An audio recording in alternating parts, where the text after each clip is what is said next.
Some of the victims of the late sex offender Jeffrey Epstein are demanding the release of all the files relating to the case. Many say they feel let down by the partial release of thousands of heavily redacted files.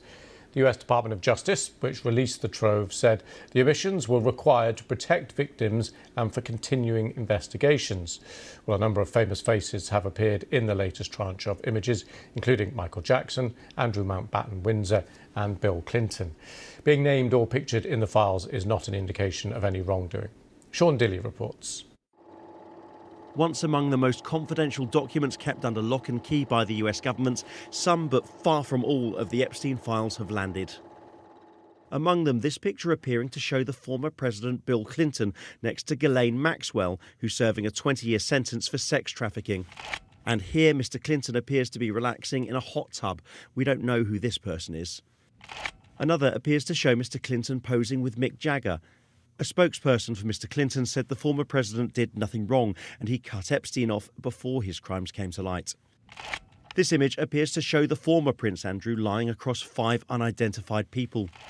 Michael Jackson and the former British ambassador to Washington, Peter Mandelson, also appear to be included. Lord Mandelson has previously said he regrets his former relationship with Jeffrey Epstein. President Trump hasn't yet featured prominently, despite previous releases by Democrat opponents appearing to show him by Jeffrey Epstein's side. The president has always denied doing anything wrong, and there is no indication of wrongdoing by anyone named or pictured in the Epstein files. The yeas are 427, the nays are 1. This was the moment lawmakers voted for the Epstein Files Transparency Act. It gave the US Department of Justice until midnight last night to publish most of the files they held on Epstein. The law did allow the government to withhold or redact files relating to ongoing investigations and those showing abuse or identifying victims. But at the 11th hour, the DOJ said the number of documents meant the disclosure would be incomplete. That has led survivors to call for more transparency.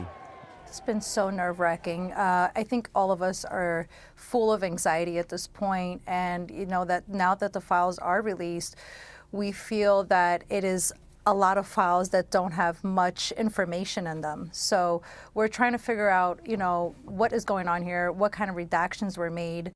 The Department of Justice says it hasn't redacted the names of politicians or individuals who are not victims. They say they've identified 1,200 survivors or relatives, and their lawyers are looking at unpublished materials to decide what more can be released in the coming days and weeks. For now, though, more accusations by politicians and survivors of a high-level cover-up and new calls for transparency.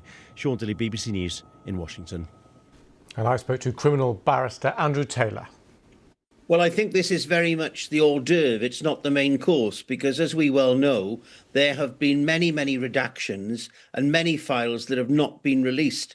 The justification for that at the moment seems to be that any file that might identify a victim or survivor or might perhaps interrupt the investigation into criminal behaviour is being withheld, and there is justification for that.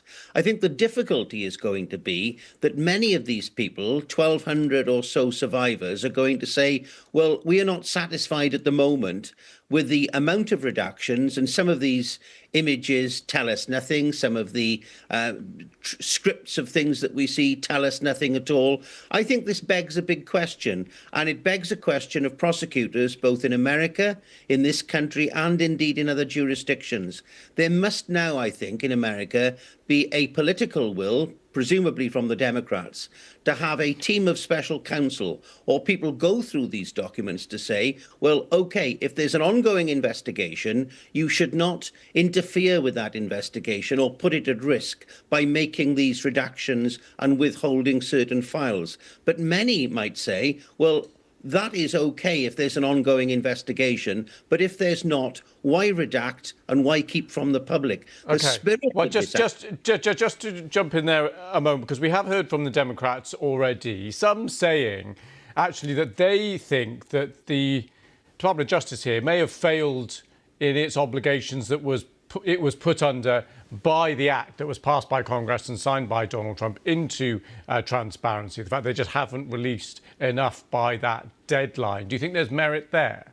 Well, there is. And I think it begs the question, who is policing the police in that regard, because, of course, the Democrats are saying, is there a political cover-up? Is there somebody or some body of opinion who are saying, well, this could be very embarrassing? We must stress, of course, that being mentioned or being pictured in these images does not imply any wrongdoing. But going beyond that, many people are going to say, why is it that prosecutors have taken so long? Why have so few people been prosecuted, either in America or other jurisdictions? And many people will say, this Transparency Act is far from transparent. The spirit of the Act has not been put into effect. And that's going to be, I think, a problem for the American government for weeks, months, and even years to come.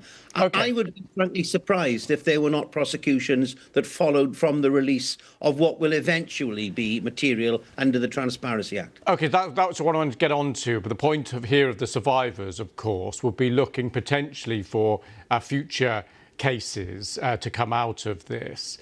Is that really likely now, given what has been redacted, given what hasn't come out?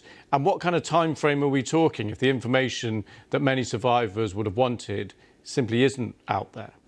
Well, it's an old expression, but justice delayed is very often justice denied.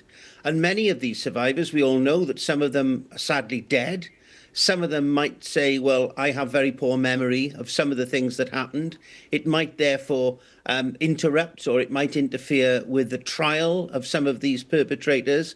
But I think the fact that there are so many redactions and the fact that the justification for withholding so much material is, well, there's an ongoing criminal investigation, to release it would endanger that investigation, points very strongly, in my opinion, to there being an investigation that will lead to prosecutions.